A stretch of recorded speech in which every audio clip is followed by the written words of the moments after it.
mau bangkit berdiri, kita mau menghormati firman Tuhan. Bapa di sorga, kami berterima kasih buat karya salib-Mu yang menaungi hidup kami. Setiap kami bukan manusia yang sempurna. Setiap kami bukan manusia yang diciptakan untuk menjadi seseorang yang berusaha hidup sempurna. Karena kami tidak akan pernah mencapai tujuan dari kesempurnaan.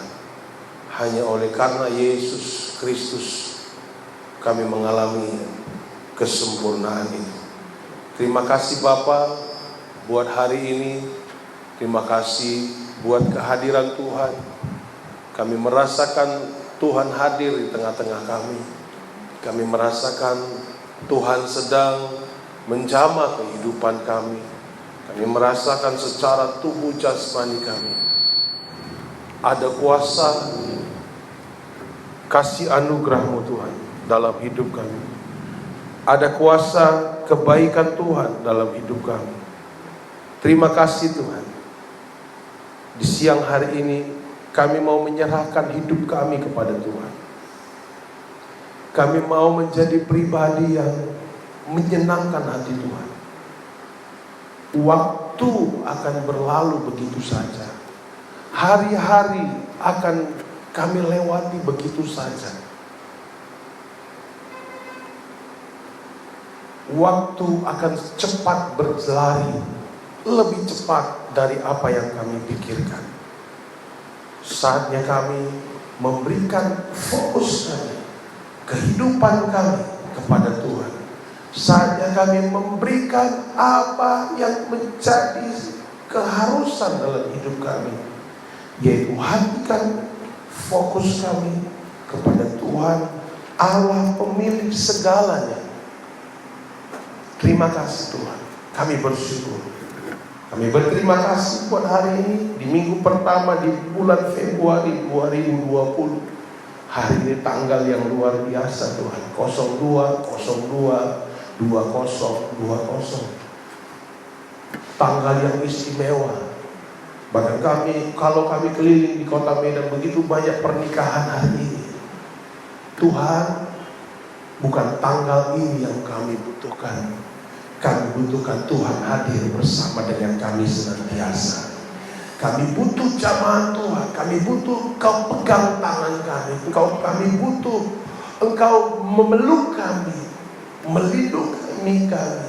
Kami butuh darah Yesus menutup bungkus kehidupan kami.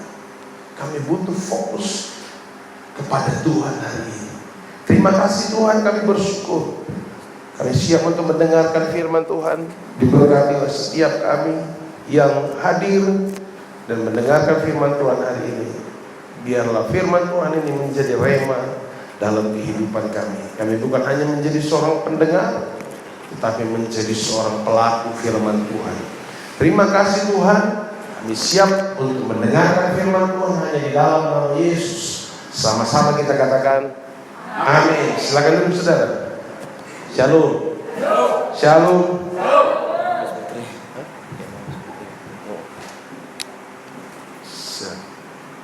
Iya, kita tukar-tukar mic dulu ya. Iya. Saudara, hari ini hari yang luar biasa. Saudara, kalau keliling kota Medan bahkan dunia, hari ini banyak orang yang menikah. Katanya hari ini tanggalnya istimewa. Ini terjadi beratus tahun sekali, ya kan? Sekali dalam 100 tahun katanya. Nah, tapi kita nggak fokus kepada tanggal ini, amin. Ya, kita fokus kepada apa yang sedang dan akan kita pelajari hari ini. Saudara, kita lihat ayat firman Tuhan. Sebenarnya saya pengen baca ini terakhir, tapi kita baca dulu Yakobus 1 ayat 8.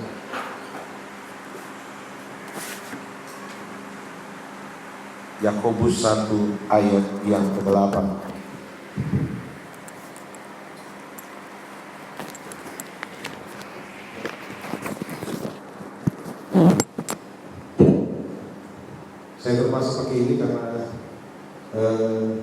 ada jemaat lokal yang minta khotbah saya hari ini. Saya mau rekam di situ, nanti mereka nggak bisa terima rekamannya. Ya. Oke, kita baca sama-sama pelan. 1, 2, 3. Ya. Sebab orang yang berdua hati tidak akan tenang dalam hidupnya. Saudara, banyak orang yang salah fokus tentang ayat ini. Orang berpikir kalau ini berbicara tentang perselingkuhan, ini berbicara tentang orang yang tidak punya tujuan. Hari ini kita akan belajar hal yang lebih simpel lagi dan mungkin saudara mungkin sering mengalaminya. Ya saudara, fokus. Orang yang mendua hati itu tidak fokus. Ya, orang yang mendua hati tidak fokus. Saya pun sering tidak fokus. Saya punya tujuan, saya punya aturan, tapi saya tidak fokus mengerjakan sesuatu itu. Oleh karena saya hanya ingin tujuan itu tercapai. Ya. Nah, berbicara tentang fokus, tujuan dari fokus, saudara. Saudara fokus memilih dari dua kerincingan ini, mana yang saudara suka. Waktu disuruh saudara memilih mana yang saudara suka, tidak boleh memilih dua-duanya. Saudara harus fokus mana yang harus saudara pilih. Supaya apa? Supaya saudara bisa mengambil salah satu dari kerincingan itu. Kenapa harus fokus? Supaya lebih jelas. Ya saudara, kenapa harus fokus? Kita mau hidup kita lebih jelas, kita harus fokus. Ya, punya tujuan. Nah, kalau kita fokus pada masalah kita itu akan semakin jelas. Dan semakin jelas, saudara kalau nonton garis tangan ya, semakin jelas, dan semakin menakutkan. Waktu kita fokus kepada masalah kita, waktu kita fokus kepada kekurangan kita akan semakin takut. Ya, saudara, kalau saudara punya catatan, saudara catat. Karena saya dapat ini untuk pribadi saya dapat ini untuk pelayanan ini dan saya mau bagikan untuk saudara. Ya, semakin kita fokus pada masalah dan kekurangan kita akan semakin takut. Kenapa? Akan semakin jelas. Akan semakin jelas kekurangan kita, akan semakin jelas masalah kita. Nah, bagaimana dengan fokus kepada Tuhan? Ya, kalau kita fokus kepada Tuhan itu pun semakin jelas, dan semakin dalam kita mengenal Dia. Dan itu membuat iman kita akan semakin bertumbuh. Amin. Saudara mengerti? Jadi masalahnya sekarang di dalam kehidupan kita ini, kemanakah kita berfokus? Berfokus. Kita bicara tentang fokus, ya. Kita bicara tentang tujuan. Karena banyak orang yang tidak tahu tujuan, tidak tahu fokusnya. Oh, tujuan saya ini, padahal sebenarnya tujuannya bukan itu. Amin. Ya. Jadi kalau kita fokus kepada masalah kita fokus kepada kekurangan kita fokus kepada diri kita fokus kepada apa yang kita butuhkan, apa yang kita inginkan, itu akan semakin menakutkan. Ya. Tetapi kalau saudara dan saya fokus kepada Tuhan, nah, fokus itu apa? Fokus itu memilih satu dan mengeliminasi yang lain. Itu butuh pengorbanan. Waktu saudara dan saya fokus kepada Tuhan, saudara harus mengorbankan keinginan daging kita. Ya, saya belajar ini, Tuhan tegur, Tuhan ajari, Tuhan ingatkan tentang masalah ini. Ini butuh pengorbanan. Waktu saudara mau fokus sama Tuhan, fokus sama Tuhan itu bukan jadi pendeta. Fokus sama Tuhan itu saudara mau Tuhan bawa kemana, Tuhan mau buat apa, Tuhan mau melakukan apa dalam hidup kita. Itu fokus sama Tuhan. Dan itu butuh pengorbanan, butuh sebuah komitmen untuk saudara dan saya bisa fokus sama Tuhan. Kenapa saya bilang fokus kepada Tuhan itu butuh komitmen dan pengorbanan? Karena kita sudah terbiasa terfokus kepada masalah kita, kekurangan kita, diri kita, kebutuhan kita. Itu terbukti dari apa? Dari waktu saudara dan saya berdoa. Kita lebih sering, lebih banyak berdoa untuk diri kita, kebutuhan kita, masalah kita, kekurangan kita, sakit kita, apalagi banyak hal. Kita fokusnya di situ. Dan kita suka dengan hal seperti itu. Ya, kita suka dengan hal seperti itu sehingga waktu kita mentok dengan masalah kita dan masalah kita itu sangat menakutkan, kita bingung untuk kembali kepada Tuhan. Ya, kita bingung. Kenapa? Karena kita sudah terbiasa fokuskan hidup kita pada hal-hal yang menakutkan. Ya, menakutkan. Kita fokus kepada uang, kita fokus kepada bagaimana punya masa depan. Kita tidak pernah fokus kepada siapa pemilik masa depan. Kita harus berkorban fokus sama Tuhan. Supaya apa? Supaya iman itu semakin bertumbuh. Ya, supaya iman itu semakin bertumbuh. Ya. Nah, saudara ingat kisah Petrus berjalan di atas air? Saudara ingat dia? Anak kecil sudah ingat. Ya, Petrus berjalan di atas air. Waktu dia melihat Yesus, waktu dia di atas perahu dan dia melihat Yesus datang, banyak yang mengatakan itu hantu, tetapi Petrus mengatakan itu guru kita.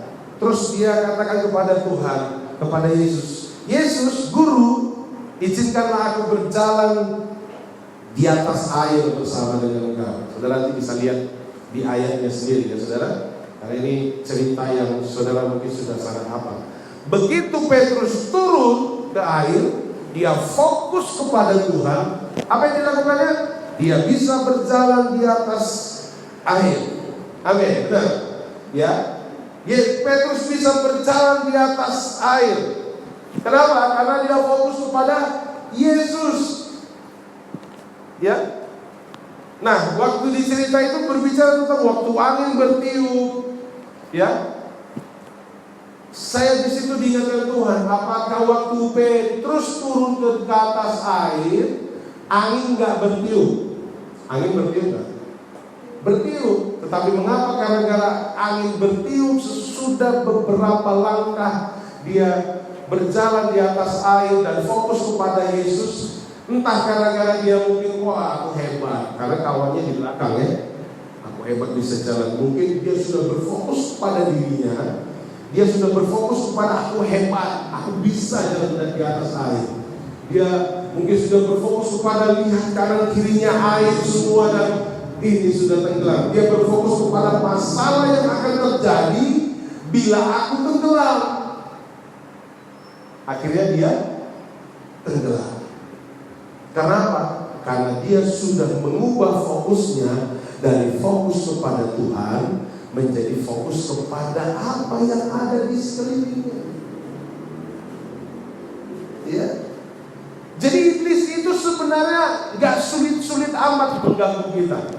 Iblis itu gak sulit amat. Saya diingatkan Tuhan tegur saya bahwa iblis itu gak sulit membuat hidup kita itu gak berhasil.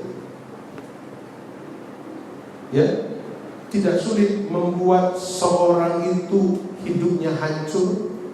Tidak sulit membuat seseorang itu tidak punya tujuan dalam hidupnya. Waktu kita punya tujuan, aku pengen ini, Aku ingin bekerja, aku ingin mencapai ini. Nanti tahun 2025 aku harus punya ini. Kita fokus di situ. Tapi mengapa banyak fokus itu hancur? Kenyataannya hancur karena iblis menaruhkan fokus yang lain dalam hidup saudara dan saya. Iblis masukkan fokus yang baru, ya, fokus yang baru dalam kehidupan saudara dan saya. Akhirnya apa? Saudara berada di dua persimpangan dan memikirkan kedua-duanya dan berharap bisa menjalankan kedua-duanya, dan akhirnya satu pun tidak ada yang berhasil. Ya, satu pun tidak ada yang berhasil. Nah, waktu saudara mengambil keputusan untuk fokus pada sesuatu, iblis suka memasukkan fokus yang lain. Bagaimana saudara mempertahankan fokus yang pertama? Itu butuh fokus kepada Tuhan. Amin. Ya, saudara, kalau saudara gak datang sama Tuhan, saudara gak akan pernah bisa mendapatkan hasil dari fokus hidup saudara. Ya, saya mau bicara tentang salah fokus hari ini. Itu pembukaan, salah fokus. Ya, salah fokus. Saudara pernah dengar saya khotbah tentang pernikahan? Banyak orang lebih fokus mengurusi pesta pernikahan daripada pernikahannya itu sendiri. Benar? Booking Wisma 1 tahun, pesan baju itu berbulan-bulan pesan bajunya. Ya, bahkan ada, kalau wanita itu lebih sering, semakin mendekati pernikahan dia akan semakin kurus, supaya apa? Pakaiannya tidak besar. Kalau bisa semakin ramping. Tadinya besar, semakin ramping, semakin ramping, semakin ramping. Kenapa? Karena tujuannya supaya waktu pernikahan yang sekali seumur hidup itu sukses. Saya jarang melihat ada pesta pernikahan itu yang berantakan. Tapi saudara dan saya pasti sering melihat banyak keluarga yang berantakan. Amin. Kenapa? Karena pasangan calon suami istri itu lebih fokus kepada pesta pernikahan. Fokusnya di situ. Ini mau menikah atau mau pesta nikah?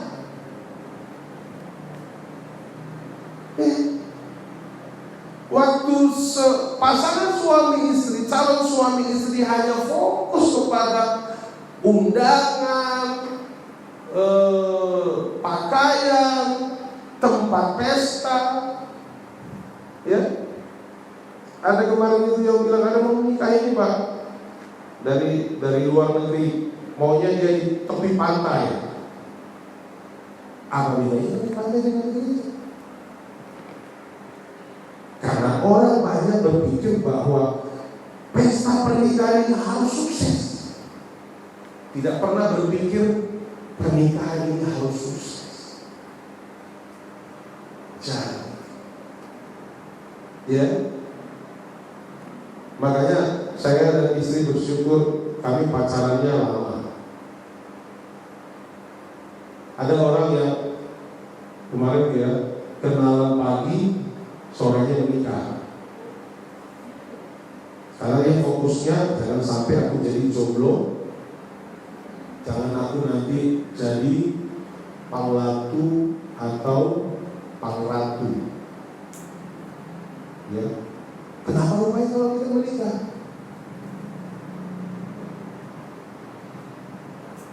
Paulus itu tidak menikah, tapi namanya dicatat di Alkitab. Itu tergantung seberapa fokus saudara sama Tuhan. Amin. Ya. Banyak pasangan pengen menikah di tempat ini. Wah, kalau dihitung 1 tahun ratusan mungkin mau datang ke tempat ini. Kami mau menikah di sini Pak. Kenapa? Ya kami mau menikah di sini. Oke, syaratnya harus pranikah. Kenapa harus pranikah? Maka dari jemaat kita dari sini pindah ke tempat lain. Gara-gara apa? Kita bilang pranikah. Harus pranikah. Karena gereja bukan mau menikahkan orang. Gereja mau melihat orang itu, pasangan suami istri, pernikahannya sukses. Gak apa-apa, sepi gereja gak apa-apa. Karena sekali pengen, bukan bagaimana supaya makin banyak orang menikah di tempat ini, tetapi bagaimana supaya orang-orang di tempat ini juga bisa diberkati. Sampai saya bilang sama ibu, ternyata kalau kita membagi hidup kita, banyak orang yang gak suka ya. Kenapa? Karena hidup yang mau kami bagi adalah hidup bagaimana mulai berkenalan, bagaimana mulai berpacaran, bagaimana kami sudah mulai mengenal, membangun sesuatu menuju pernikahan, tetapi bukan hanya pesta pernikahan yang dipikirkan. Ya saudara, karena satu hari sesudah acara pernikahan, saudara masuk kepada kehidupan nyata dari sebuah pernikahan. Makanya saya katakan jarang saya melihat pesta pernikahan itu berantakan. Kenapa? Persiapannya sudah panjang. Biduannya, penyanyinya, pemain keyboardnya, sound systemnya sudah ready, siap semua. Jarang. Mungkin satu di antara 100 ada yang bermasalah. Itu pun gara-gara tidak fokus. Si laki-laki pengen sama wanita A menikah, ternyata dia lari dengan wanita B. Nah, wanita B begitu. Itu pun jarang. Ya. Karena apa? Sudah dipersiapkan dengan matang. Tetapi banyak kita lihat pernikahan yang berantakan. Kenapa asal orang datang ke sini pengen dinikahkan tidak mau? Karena mereka bilang, masa sih mau nikah aja dibuat ribet. Ya. Mau nikah aja dibuat ribet. Ya. Saya ada kenal itu. Ya, saya ada kenal. Akhirnya menikahnya ke tempat lain. Dan ya untungnya tidak datang. Waktu begitu berantakan keluarganya, untungnya tidak datang sama kita. Mereka sembunyikan itu. Kenapa harus pranikah? Kita buat supaya kalau nanti supaya tidak bermasalah. Kenapa? Senangnya di pasangan, masalahnya di pendeta.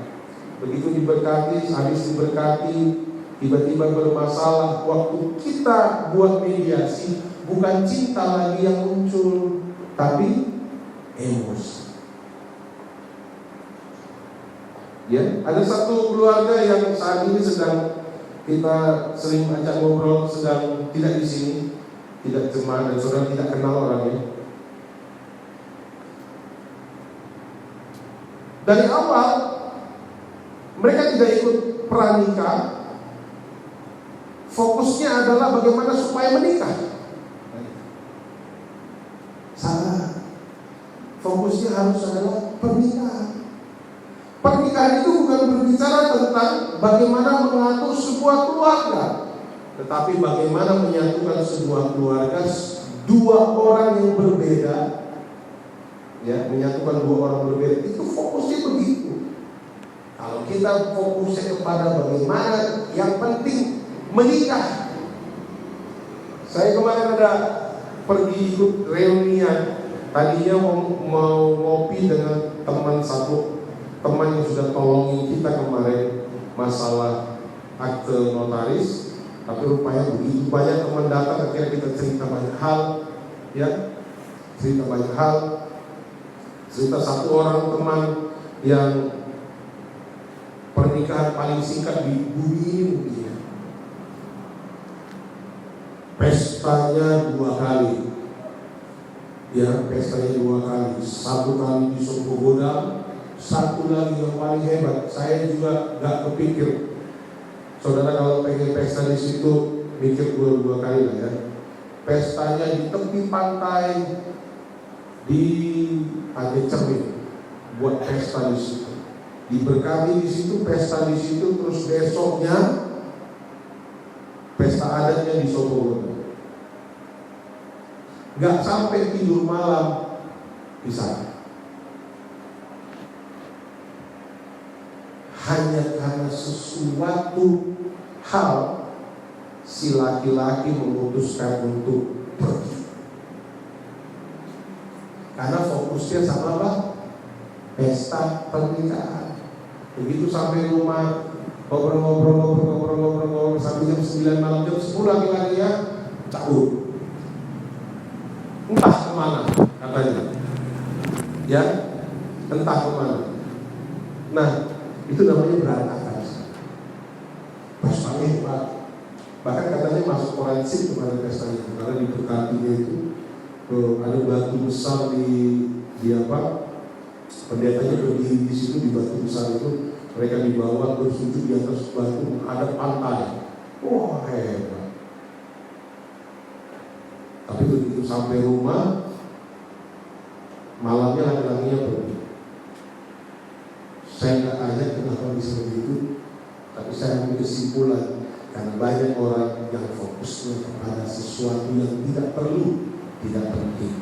Ya saudara. Jadi fokuslah.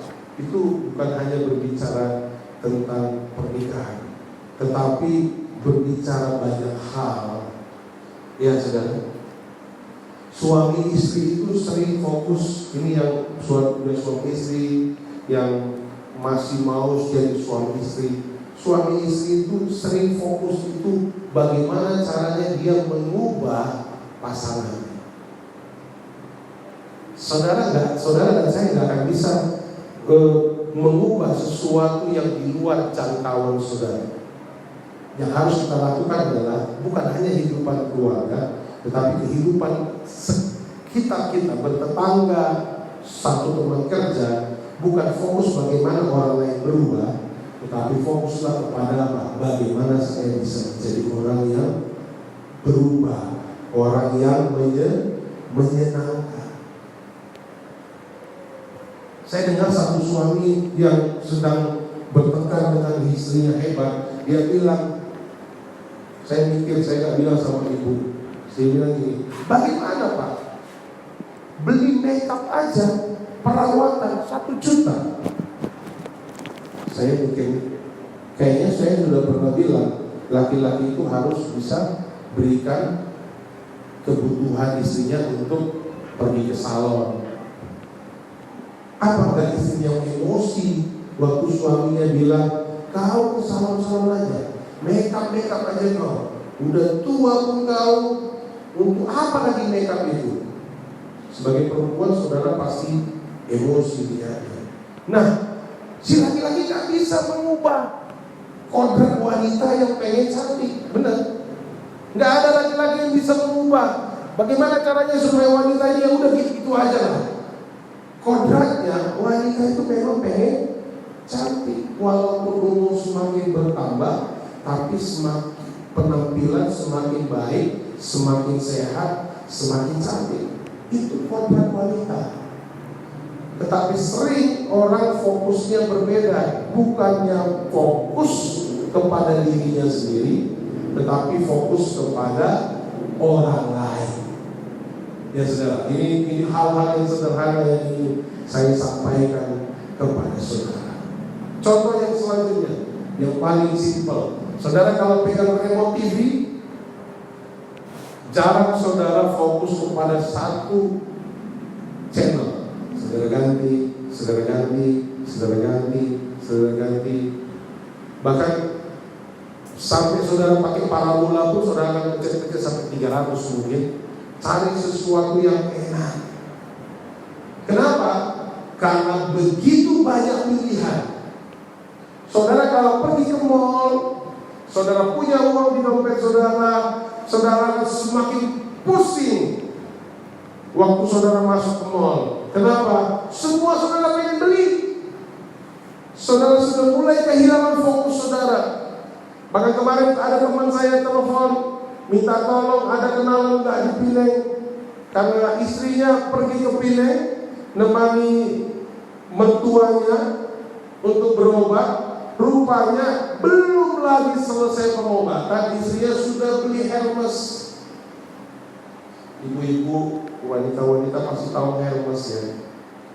Nah, begitu dia bayar Hermes, dia lupa kalau dia tidak bawa kartu kredit dari Indonesia. Uang yang di dalam debitnya itu habis hanya untuk beli tas. Fokusnya mau apa sana? Berobat. Tetapi gara-gara dia pergi kepada sebuah mall, wah cantik di Indonesia ini, harganya ini sampai puluhan juta, ini cuma 8 juta, dia bayar serang. Fokusnya itu buyar.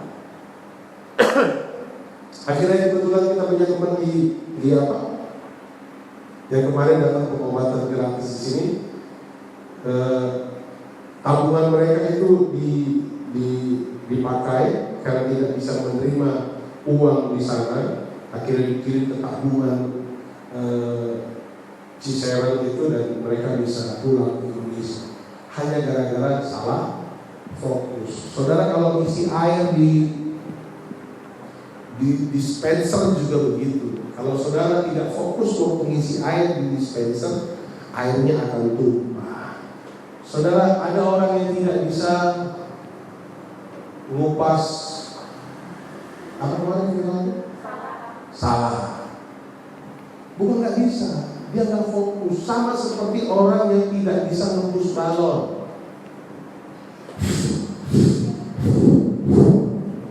Kenapa? Karena tidak fokus untuk nembus balon. Ya saudara. Nah, waktu saudara dan saya tidak menjadi orang yang fokus, tidak ada yang selesai dalam hidup kita. Amin saudara. Amin. Makanya kenapa orang-orang zaman dahulu itu lebih tenang hidupnya. Kenapa orang waktu, menurut saya ya, waktu saya umur 10 tahun, hidup saya jauh lebih tenang.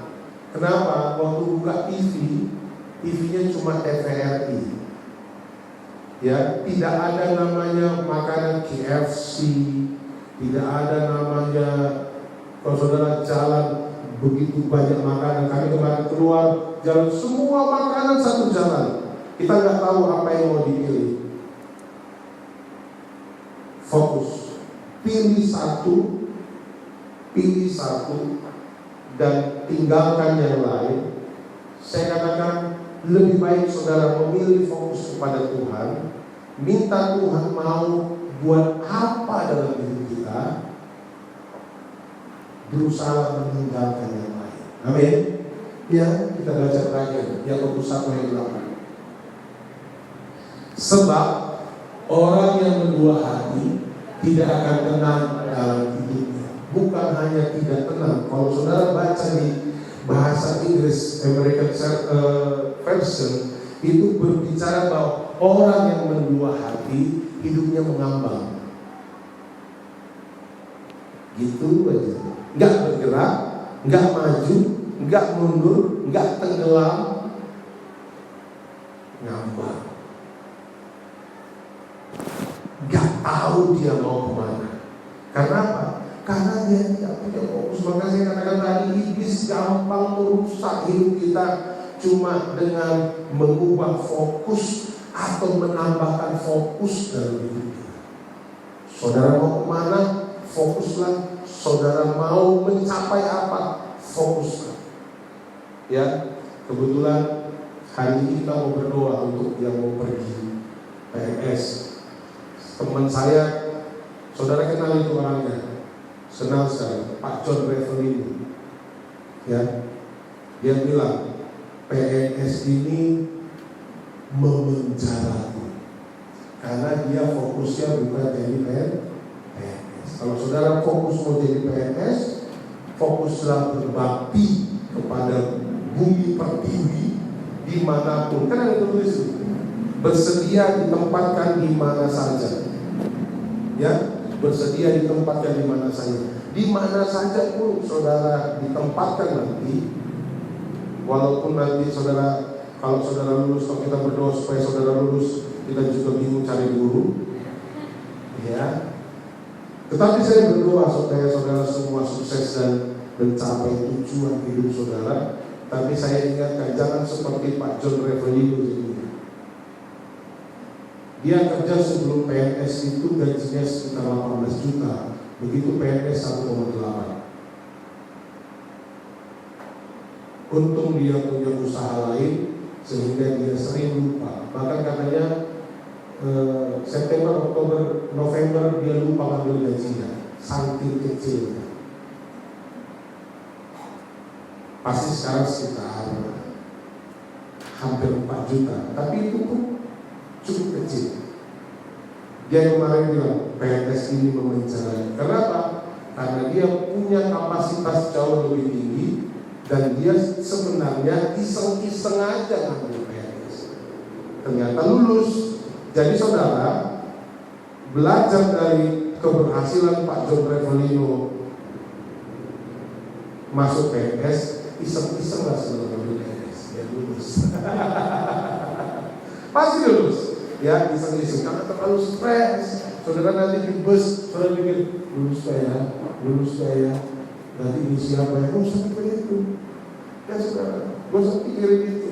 Karena saya punya teman waktu itu, anak rohani kami, dia lulus di Tembilahan, yang diterima 12, yang mendaftar 300, yang datang ujian cuma 5. Yang diisinya pun apa? Sekarang dia pakai baju coklat-coklat. Kenapa? Karena dia pergi pun ya bagusnya. Yang diperlukan 12, yang mendaftar untuk jurusan itu 200, yang datang ujian untuk jurusan itu cuma 5 orang. Jadi masuk kurang. Ya sudah. Kalau Tuhan memang mau saudara jadi PNS, berarti saudara memang Tuhan tetapkan di sana. Ya, memang Tuhan tetapkan di sana. Tetapi jangan terfokus kepada sebuah kemapanan di PNS. Karena Jokowi katakan kalau saudara mau kaya, jangan jadi PNS. Saya punya teman kebetulan kemarin sebelum saya tutup, dia ketua jurusan program studi perpustakaan Universitas Sumatera Utara. Saya tanya, kalau gaji PNS-mu bisa nggak beli mobil? Dia gajinya 4 juta, tambah tunjangan kinerja bulanan itu sekitar 6 juta, jadi 10 juta, bisa beli mobil kalau nggak makan sebulan, nggak beli baju, nggak bayar air, nggak bayar listrik, dia bisa. Jadi bagaimana caranya supaya bisa beli mobil? Mencuri. Jadi saya kutip kata-kata dari Pak Jokowi, kalau mau jadi PNS harus menjadi orang yang melayani masyarakat dan negara. Amin. Iya, bukan hanya fokus pada apa aja. Kami dan ibu berulang kali tes PNS, gak lulus. Karena Tuhan membawa kami kepada hal yang lebih besar. Amin. Ya, saudara mungkin bisa jadi kepala sekolah, jadi kepala dinas kelak, jangan lupakan kami. Ya, kita bagi berdiri ya. Gak ada salahnya jadi PNS. Kalau mau jadi dirjen harus PNS. Kalau mau jadi anggota KPK harus PNS. Ya, tidak ada salahnya. Tetapi fokusnya jangan supaya punya pensiun. Fokuslah kepada bagaimana aku bisa mengerjakan sesuatu untuk bangsa ini. Amin. Tuhan mengerti hati. Tuhan tahu tujuan kita. Dan Tuhan tahu kebutuhan kita. Kalau Tuhan tahu kebutuhan kita itu 10 juta sebulan, Tuhan gak akan buat kita jadi PNS. Tuhan akan buat kita jadi pengusaha. Amin. Kalau Tuhan tahu kebutuhan kita, ini anakku ini kebutuhannya ini ke depan ini 50 juta per bulan, gak usah jadi PNS, nanti dia mencuri. Jangan pernah berpikir bahwa Tuhan itu jahat kalau kita tidak lulus PNS. Karena Tuhan tahu kebutuhan kita. Amin. Iya, Tuhan tahu kebutuhan kita. Tuhan sayang sama kita. Tuhan mengasihi kita. Tuhan terlebih lagi menyayangi kita, mengasihi kita.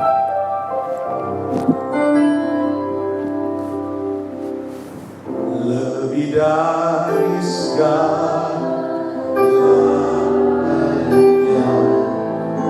ku ingin Kau Tuhan. Naikkan pujian ini bersama-sama.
Hallelujah.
berdoa buat semua kehendak Tuhan atas saudara-saudara kita yang akan berangkat untuk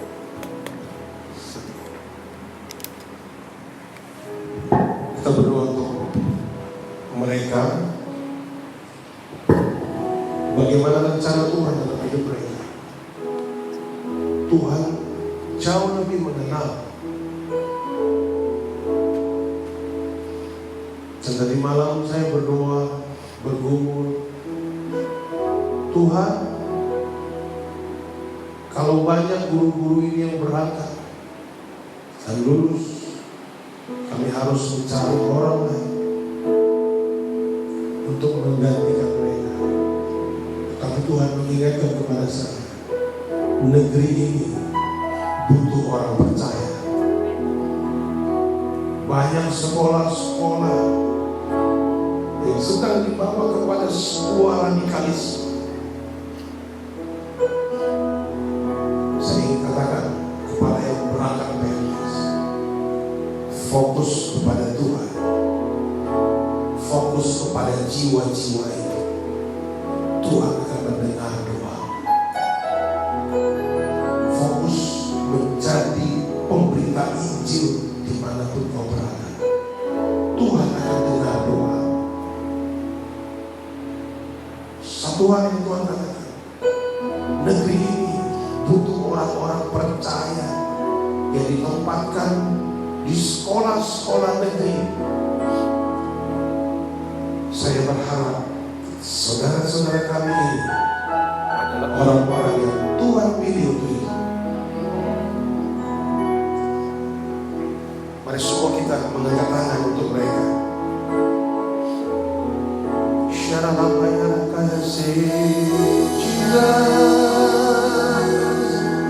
Jamaah Tuhan dalam nama Yesus.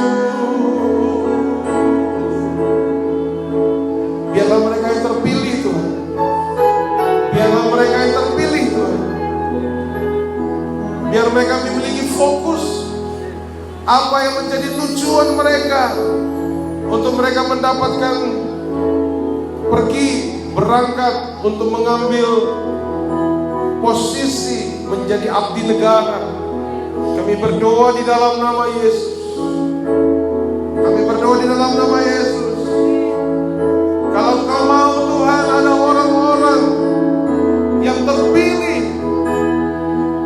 menjadi tiang doamu, menjadi pemberita Injilmu di sekolah-sekolah negeri.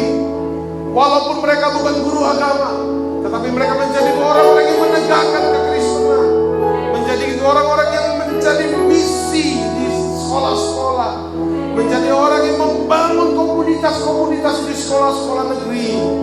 Pilihlah mereka Tuhan, bawalah mereka kepada fokus-fokus yang baru. Bagaimana Tuhan mau membawa mereka masuk dalam rencana Tuhan dimanapun mereka berada. Tuhan, ini doakan, urapi mereka. Bagaimanapun caranya, kalau Tuhan sudah memilih mereka, Tuhan akan menetapkan mereka, Tuhan akan menjadikan mereka menjadi abdi negara di sekolah-sekolah yang Tuhan pilihkan bagi mereka. Tuhan ubah fokus mereka, supaya fokus mereka sama dengan Tuhan.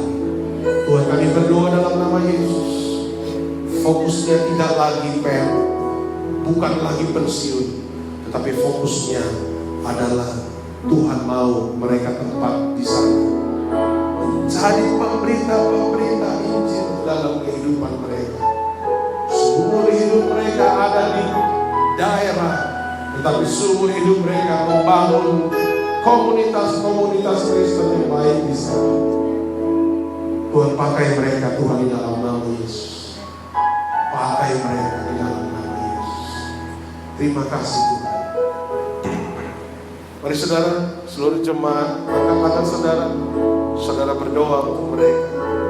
Saya akan berdoa mengurapi mereka dengan minyak satu persatu. Minta sama Tuhan supaya Tuhan berikan fokus yang baru. Tuhan mau Ada orang yang percaya di sekolah-sekolah negeri. Kalau kalian adalah orang yang percaya itu, kalau kalian adalah orang yang Tuhan pilih membangun komunitas, memberantas radikalisme, membangun iman Kristen di sekolah mana Tuhan tetapkan kalian, ambil keputusan hari ini. Ambil keputusan hari ini. Aku mau Tuhan. Aku mau Tuhan. Aku mau jadi orang yang Kau pilih itu dalam nama Yesus. Terima kasih Tuhan.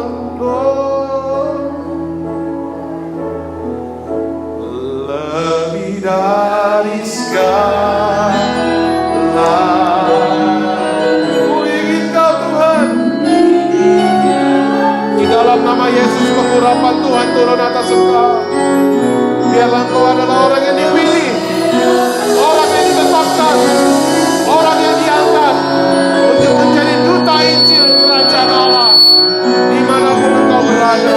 Hari ini kami berdoa buat kalian di dalam nama Yesus. Pengurapan Tuhan turun. Tolong dia Tuhan di dalam nama Yesus. Tolong dia. Roh damai sejahtera turun atas dia Tuhan. Damai sejahtera-Mu berlimpah dalam hidupnya di dalam nama Yesus.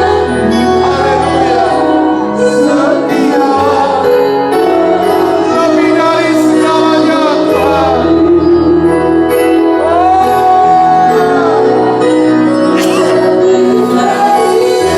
Anda berdoa untuk ibu Atali, Dewanti.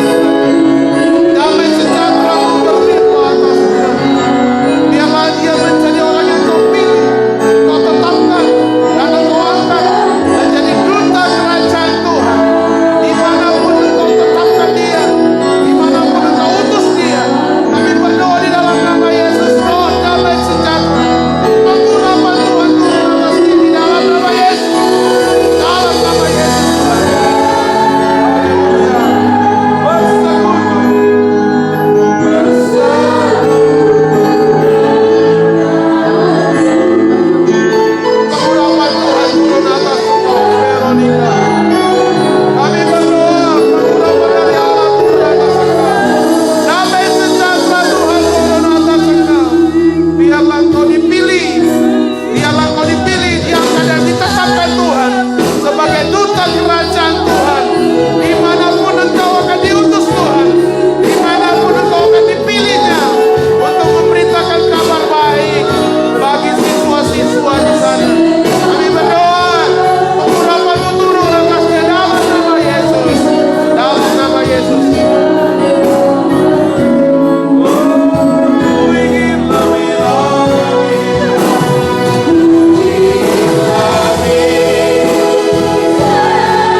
Pengurapan dari Bapa di sorga untuk Ibu Tirama Tuhan. Kami berdoa biarlah Engkau memilih dia, mengangkat dia dan menetapkan dia menjadi duta kabar baik, duta kerajaan Allah. Dimanapun Engkau mengutus dia, menempatkan dia dalam nama Yesus. Biarlah roh damai sejahtera Tuhan limpahkan di dalam kehidupannya. Terima kasih Tuhan.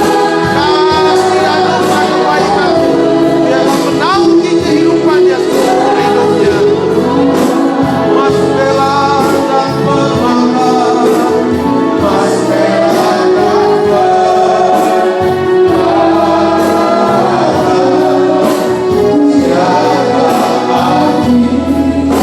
ku ingin lebih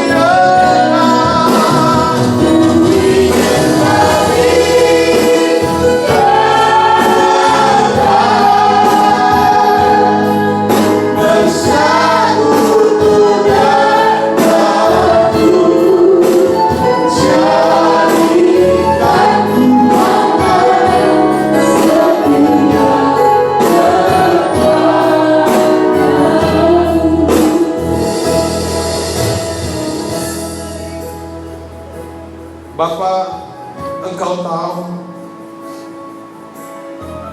kemana kerinduan kami. Hari ini kami berdoa untuk Engkau memilih, mengangkat dan menetapkan mereka menjadi duta Injilmu dimanapun mereka berada.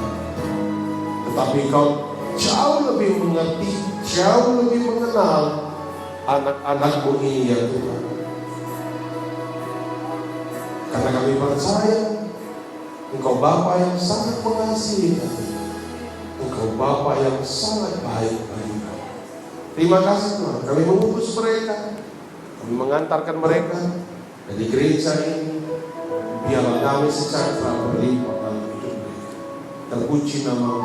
Sama-sama kita katakan amin. Oke.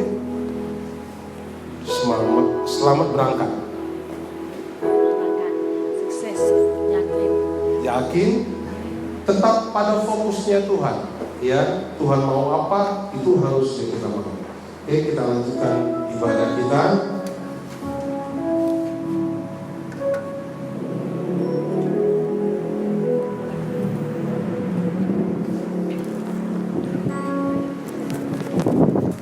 Silakan duduk Bapak Ibu Saudara terkasih. Kita akan berikan